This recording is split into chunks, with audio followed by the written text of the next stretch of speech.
profesi satpam merupakan garda terdepan untuk membantu kepolisian, Polri untuk mengamankan lingkungan masing-masing hingga terciptanya ketertiban keamanan pada masyarakat. Pemirsa, seperti apa sih sebetulnya pengarahan pada profesi satpam? Karena tidak mungkin kan terjun berubah berseragam Polri tanpa ada beberapa pengarahan sesuai harapan masyarakat juga. Tentunya setelah berseragam Polri, masyarakat mempunyai keinginan yang berbeda. Apa keinginan dari masyarakat? Tentunya menerima satpam yang profesional. Nah, Pak Ajis. Ya, Pak Agus beliau. Ya, jadi dengan terbitnya Nomor 4 tahun 2020 ini merupakan reformasi di bidang satpam, gitu kan. Saya ya, kebetulan juga terlibat dalam penggodokan Perpol ini, sehingga punya kewajiban juga mensosialisasikan kepada stakeholders di bidang pengamanan. Nah, kenapa saya akan reformasi? Karena dari definisinya saya sudah berubah.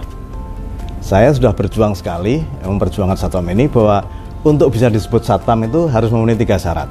Ya, yang pertama yaitu direkrut sesuai ketentuan Polri. Ya, tadi sudah disampaikan bahwa tingginya, pendidikannya, tes samapta, psikotes dan sebagainya. Itu satu. Kedua, harus melewati pendidikan. Ya, karena sebuah profesi. Ya, pendidikan bisa garda pertama untuk tingkat pelaksana, kemudian garda madya untuk tingkat supervisor, dan garda utama tingkat manajerial satpam, gitu kan. Nah, yang ketiga yaitu memiliki status ketenagakerjaan. Ya, nah, ini perjuangan kami. Kenapa itu saya perjuangkan waktu itu di Pokja itu, bahwa agar hak-haknya satpam itu dipenuhi, hak-hak ketenagakerjaan dipenuhi seperti UMP, BPJS dan hal-hal yang lain itu dipenuhi otomatis begitu. Nah, dengan berubahnya kriteria atau definisi orang satpam, satpam nanti itu ya menjadi mahal. Ya, pertama itu. Yang kedua, satpam hanya ada di perusahaan-perusahaan. Ya.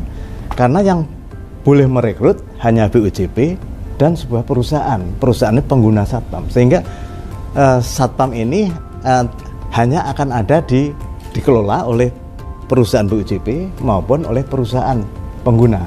Ya, kan satpam sekarang ada 2 status, Mbak, outsourcing di bawah BUJP dan yang in-house itu masih di bawah perusahaan sebagai karyawan tetap. Nah, kemudian berikutnya ini sebuah kemajuan yang luar biasa, ya, karena betul-betul dipisahkan antara satpam dengan satkamling. Perjuangan kami memang dulu inginnya bahwa satpam itu betul-betul dibedakan dengan satpam yang sekedar mau saja jadi satpam, kemudian dibikin baju di Senen terus jadi satpam. Kedepan nggak bisa, kan?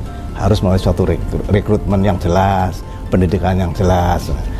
Nah, seperti diketahui bahwa sekarang ada asosiasi yang sudah terdaftar di Mabes Polri, di Baharkam Polri, yaitu Abu Jabi ini mengelola BUJP-nya, bahwa APSI mengelola profesi satpamnya. Nah, satpam seperti dikatakan Pak Dirpin Potmas tadi akan menjadi profesi. Syarat profesi apa sih? Ya, pertama ya harus memiliki kode etik, ya kan, untuk perilaku pekerjanya. Kedua, memiliki surat tugas KTA, ya. KTA itu berdasarkan pendidikan formal, ya. Jadi itu sudah kaitannya. Jadi kalau seorang satpam nanti tidak punya KTA bertugas, berarti dia belum pendidikan, kan gitu, ya. Kemudian yang berikutnya yaitu dia harus menjadi anggota asosiasi profesinya, kan, gitu. Itu sebuah norma-norma sebuah profesi. Kira-kira demikian, Mbak, sebagai penutup dari saya. Baik. Jadi harapannya ke depan ini satpam itu betul bisa membanggakan baik bagi perilakunya maupun bagi pengguna jasanya, gitu. Ya. Nah, seperti dikatakan Pak Agus tadi, bahwa ini kita baru ngurus ininya nih, kompetensi aja nih kita. Nah, ya, dari Polri kan bermain di area kompetensi memang bidangnya, tapi area remunerasi ini ada area lagi. Nah, tapi ke depan mungkin bisa di mix, artinya ada ketentuan juga dari Polri yang bisa membuat suatu dampak pada pemilihan satpam, gitu kan. Karena nanti perlu diatur juga misalnya penempatan satpam yang sudah yang sudah punya lisensi, karena itu dari BNSP, seperti apa penempatannya.